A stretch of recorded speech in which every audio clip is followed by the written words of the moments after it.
27 years old. Following her graduation from Texas State University, Jessika Kalaher resided in Austin, Texas, and had a hectic social life in addition to working 2 jobs and pursuing a master's degree.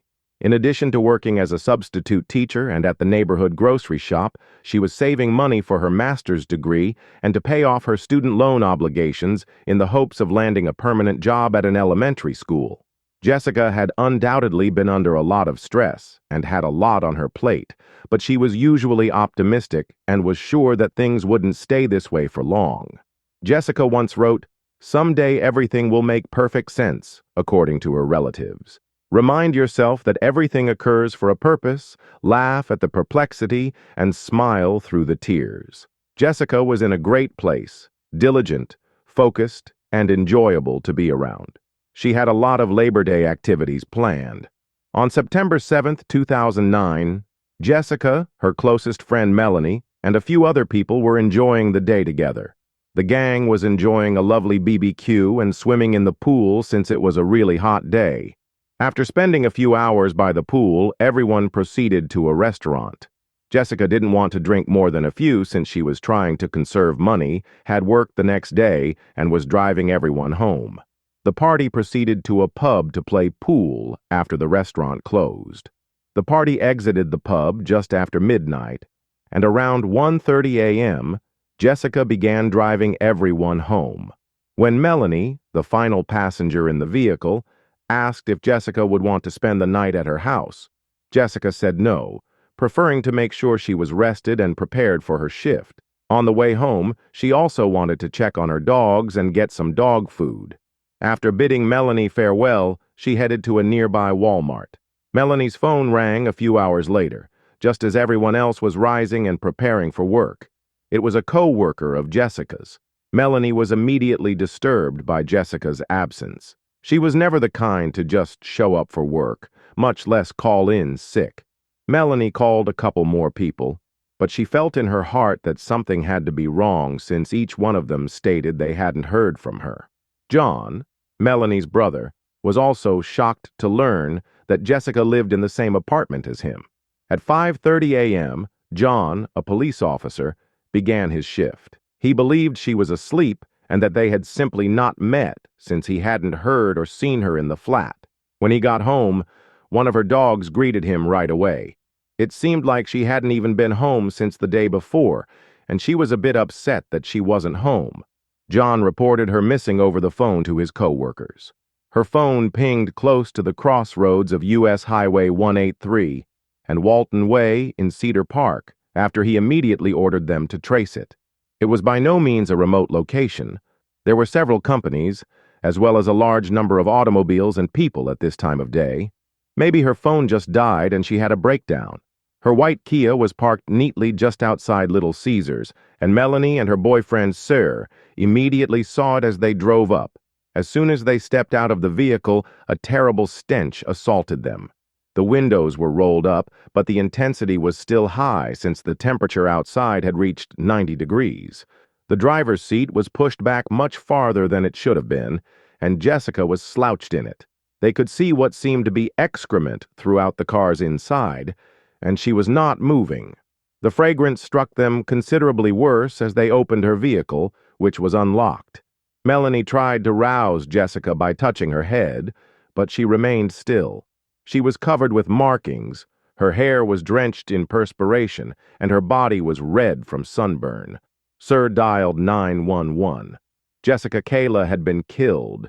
She had minor cuts on and around her face, eyes, and neck, as well as a ligature mark across her neck.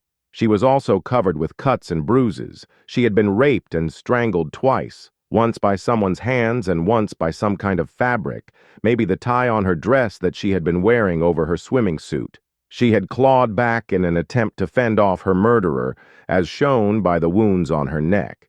She had developed several scrapes on her neck from her own nails. The police began by searching the surrounding restaurants and shops because it was a busy and public place.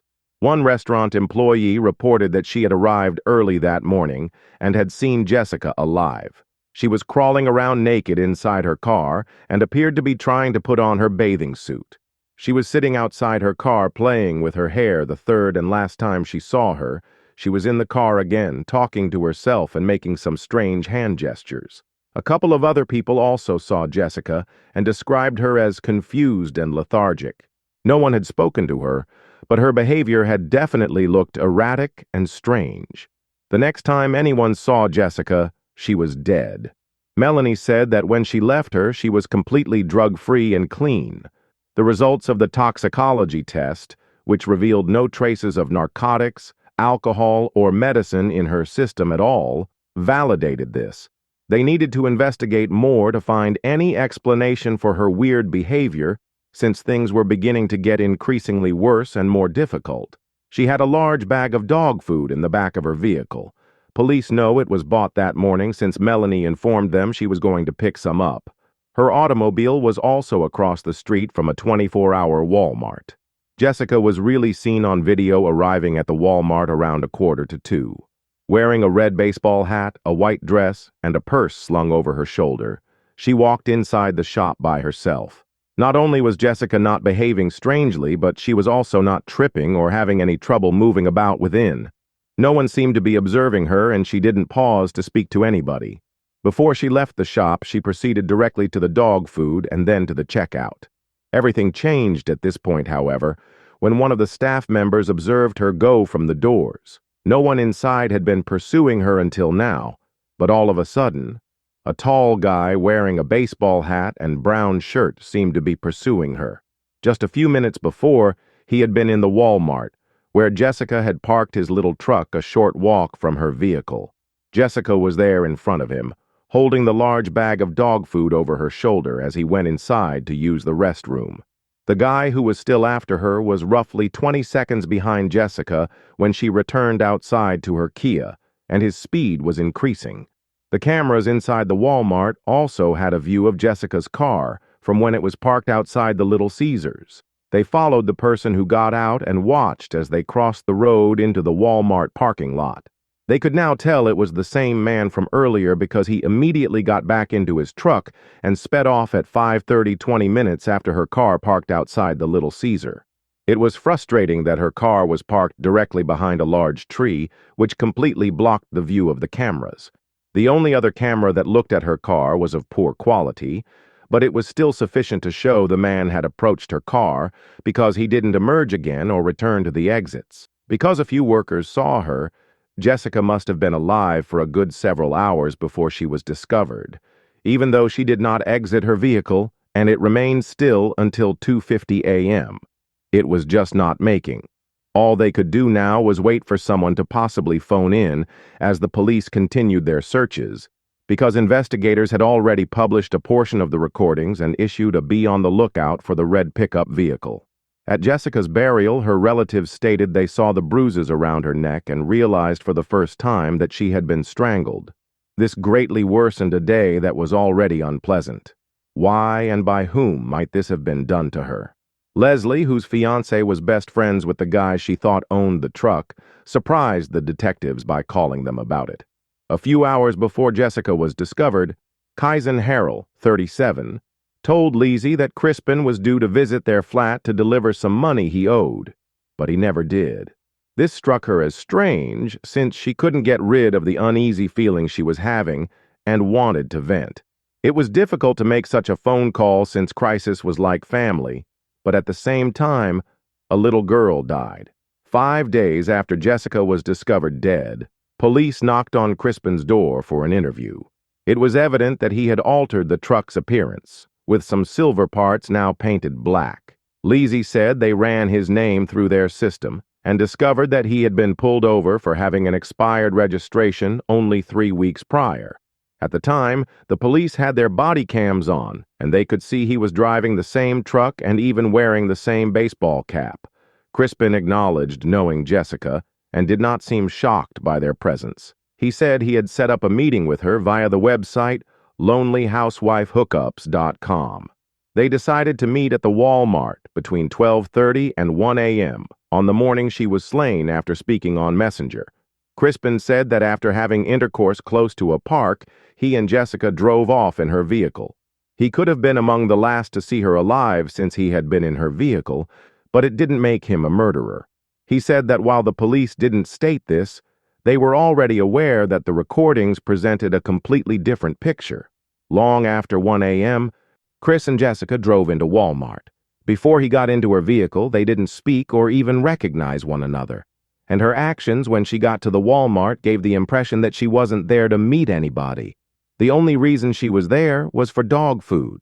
It was evident that the two of them had no connection at all, and his tail had immediately. After falling flat, he said that she gave him a ride back to Walmart, where they spoke for a minute. She provided him her debit card and scribbled the PIN on his hand after he confided in her about his financial difficulties, stating that he was having problems paying for his gas.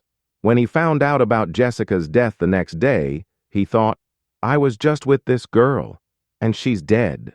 It's odd that it occurs in a panic. He didn't want people to believe he was connected, so he tossed away her bank card and altered the look of his pickup. Although he spoke so confidently, the police were aware that his tale was the most complicated. In addition to being a very open book, Melanie and her friends claimed that she made no mention of meeting anyone that evening. She was the kind of person who, if she had been meeting someone late at night, would have made sure that everyone knew where Jessica was going and who she was meeting. A thorough investigation of both their computers and phones revealed something strange. There was not a single conversation between them. Jessica had never even visited the website he claimed she had. However, what stood out was that just hours after she was found dead, Crispin was searching for her name online, looking up images and news articles about her. Police believed that Crispin had followed Jessica outside, forced his way into her car, and made her drive to a park. There, he assaulted her and strangled her twice before driving her car back to the parking lot. He left her for dead and stole her bank card. As soon as detectives confronted him with the surveillance footage, Crispin immediately asked for a lawyer and refused to speak. Police were certain he was responsible for Jessica's death, but there was a missing piece in the timeline. After he parked her car and walked away, Jessica had still been alive for a while. No one else had approached the car, and there were no signs that she had harmed herself. Yet somehow she still didn't survive. The case became more confusing. At that moment, there wasn't enough evidence to charge him with murder. However, authorities had enough proof to charge him with tampering with evidence. In May 2010, after pleading guilty, he was sentenced to 10 years in prison. Jessica's murder case remained open. Investigators kept going over the evidence again and again, determined to find the missing answers. Finally, they discovered something that could begin to explain what really happened. Investigators came across an intriguing article by a professor at Indiana University School of Medicine about people who were strangled but would suffocate hours later due to the effects of the strangulation. This is known as delayed death due to strangulation, and experts said it could easily explain why she was acting strangely outside of her car and why there was feces inside as well.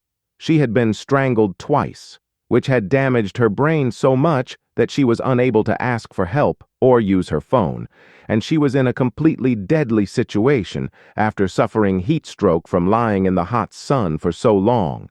The first thing you lose is control of your bladder, followed by control of your rectal sphincter, and the last part of our brain to die is our brainstem, which controls our breathing and heartbeat.